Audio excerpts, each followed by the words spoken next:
Alright guys, I'm going to give you all an update. Haven't made a video in a long time, but really haven't done anything to the cars. It's Thursday, it's about 4:45 in the afternoon.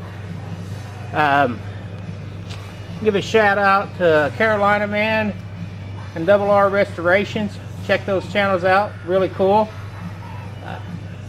And Tom for sending me that for ordering the t-shirts.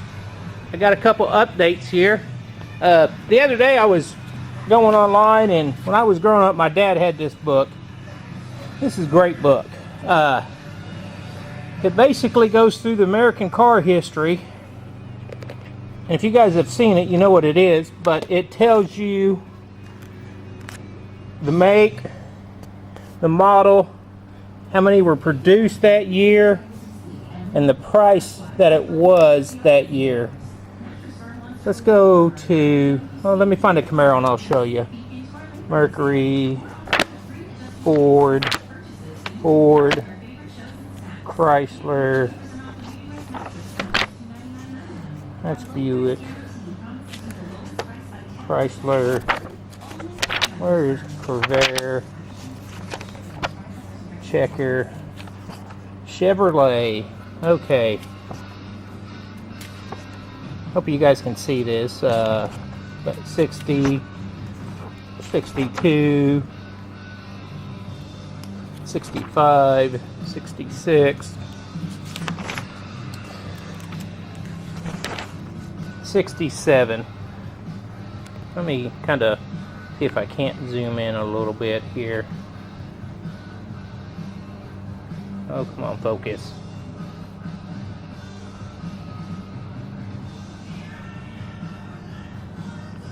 Anyways, it goes through, like this here is the Biscayne, Impala, the Caprices, the Malibus, the Concours, the Chevelle SS 396, the Chevy 2, Chevy 2 Nova series, and then here is the Camaro series. This thing will focus for me.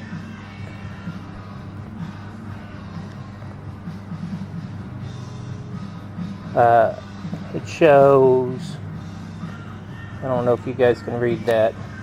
There we go. 67 two-door hard top coupe, price range, and shipping weight and production was 195,000. So, but it goes through all of them. Here's the old Hudsons, the Nash, Plymouth. Oh, well, here's your one, the famous Plymouth Barracuda two-door convertible. Right here, $1 million car. They actually made 374 of them, and the factory price was $33,412. Last one I seen go across the block was over $1 million, and that was for CUDA. So I had this page marked for the great Studebaker 59. I don't know which one mine is, but it's got Studebaker, but you go back in the back and it's got glass car, some of the Dulagias, the Doré, the Divine, some cars I even never heard of. Cunningham, that's a slick looking car, I guess. $9,000 brand new back in 1954, so if that tells you anything. The Custard, the Darren. Just a really cool book. So anyways, DeSoto, Crosley, Dodge. I guess this is, what is this? This is, oh, this is just kind of an overview. The Stutes, the Thrifty. Look at that thing. The Yenko Camaro. There you go. Two-door hard top. Factory price NA. Production note 1. Total Camaro base models was not more than 185, possibly as few as 100 Corvairs and 35 Camaros. For a true 69 Yenko Camaro. You can read that. West Coaster, Woodale. How to use the price guide. Pricing selection. That's what that is. Anyways, that's a really cool book. I got that off of Amazon. And I actually ordered one that'll be here that was early 1900s to 1945. So check it out if you guys want. I mean, they're really cool cars. Just tells you the production, the price, and it goes through a bunch of notes, and just really cool. I like stuff like this. Tells me the history of cars, how many were made, and what they sold for. The Edge. Cadillac, Buick. If you guys want me to look something up about your car, let me know and I'll do it. On the Camaro, let's get to this. So I took the rear end out. It's over there.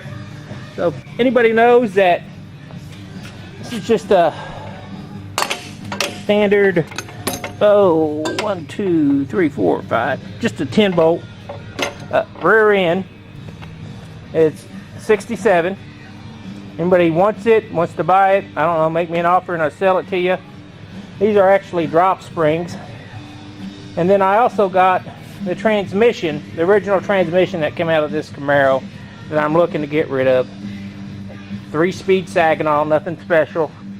So anybody wants that, IM me, make me an offer, and I'll ship it to you. So, but the reason why I'm making a video is, let me shut this door. I went through and cleaned up the back half of the Camaro because I finally got the money together and I ordered the Heidts 4-link rear end kit. Which we're going to mock this up. I ordered the axles, the actual 4-link,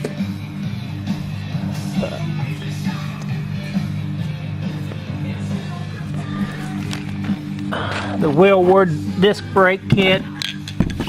Let me move some of this stuff off the box. Excuse me, guys. The Ford 9-inch rear end.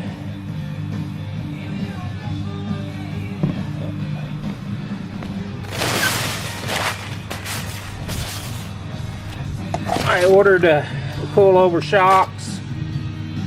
Pretty much everything I need to do the rear end. I ordered the Wheelwood disc brakes with the emergency brakes on it. Everything's here. These are my calipers. That's the emergency brake kit. And then down there, of course, is the rotors, and they're just standard rotors. I didn't get them drilled or slotted or anything like that.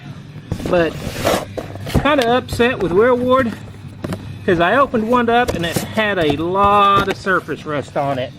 So I'm going to contact them, or contact Heidts, who I bought it from, and see what they want to do about that. So this is basically my Christmas in August. A hot August, but not really hot, just muggy. A lot of humidity.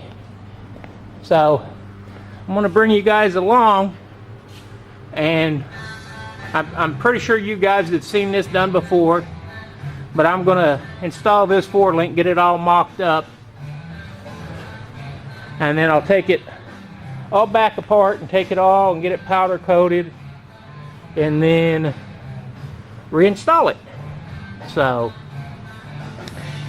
and I want to thank Roger for coming over. Let me lower this. I'll be right back. Okay, I want to thank Mr. Fireman 164. He came over and help me reinstall this front clip. And I've been debating on whether or not to put a front bumper on this car. So what I'm going to do is I'm going to mock it up, get it cut down and chopped and the way I want it, put it on there and see if I like it. If I like it, I'm going to leave it on there.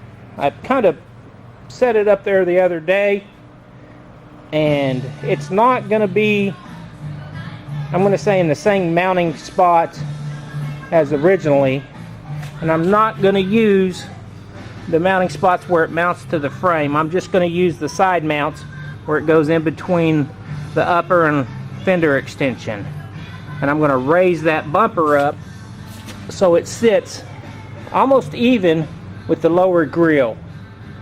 And I'm going to have to modify it, of course, over here where it kind of curves around, and then I'm going to cope it and suck it in like I did the rear. So that's my plan with the front bumper, and so that's what I'm going to do. And I'll bring you guys along for that and show you how that's coming along after I get the rear end done. But that's kind of the process. I haven't done much to it other than putting the front thing back on it. And I put the grille or the headlights in it because I got to order the grill and I want to get it all mocked up before it goes back to Roger. Roger, I know you're going to be mad at me, but I'm going to replace this subframe. After all the mocking and setting up you've done, I promise I'll come over and help you set it up when I get the new subframe in it. And we get it, all that, once I get that done, I promise I'll come over and help you reset all the gaps and everything to the new subframe. But that's my plan. So I will bring you along, guys. I promised I would, and I'm going to. So we're going to start mocking this up probably a little bit today, and we'll just plug along. And then once we get it mocked up, we'll tear it all back down and get it anodized and probably powder coated, not anodized. I'll get it powder coated and then put it back in, and we'll go from there. Thanks, guys. Have a good one. Okay, guys, reading through these instructions, and it states on a 67 to 68 and 69, the saddles are loaded 18 3/4 inch from the back of the saddle brackets to the center of the rear shacket hole. It states on the 68 or 69 that you remove using the hose from your bump stop brackets. Well, on a 67, there is no bracket for the bump stops because your actual bump stops bracket or hose are actually right here on the frame rail. So what it tells you on a 67, you have to go from the rear of your center of your shackle hole to the end of the actual bracket. It has to be 18 3/4. So what I've done is I put this center weight to get the center of my hole, and I measured from here, and I clamped on this straight edge. Let me back out a little bit. I clamped on this straight edge and made it level right here, so I had a direct measurement from the string to here at 18 3/4. I looked online and I didn't see a lot of installations of these, so I'm going off of just the history of what I know and what I've done, not in car world, but in my maintenance world of being a mechanic for so many years. A shade tree mechanic, or not a real good mechanic, but I've done a lot of mechanical work on cranes, mechanical cranes and overhead cranes. So I know how to read a tape measure and stuff like that. But anyways, I just wanted to show you on a 68 and 69, your bump stop brackets are going to be right here. Well, on a 67, your bump stops are right here, as you can see.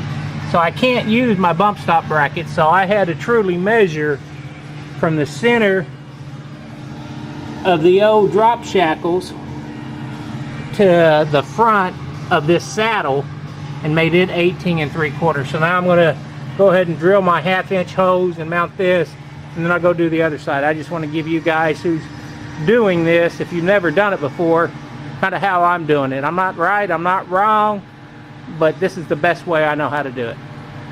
Alright, I'll bring you back when I get more. Thanks. Okay guys, I'm going to give you an update here. I got the passenger driver side in, and I got it pretty much, I just tacked it so I could drill my holes where they go, but it's just kind of tacked in place just for me drilling right now. Driver side and passenger side is complete.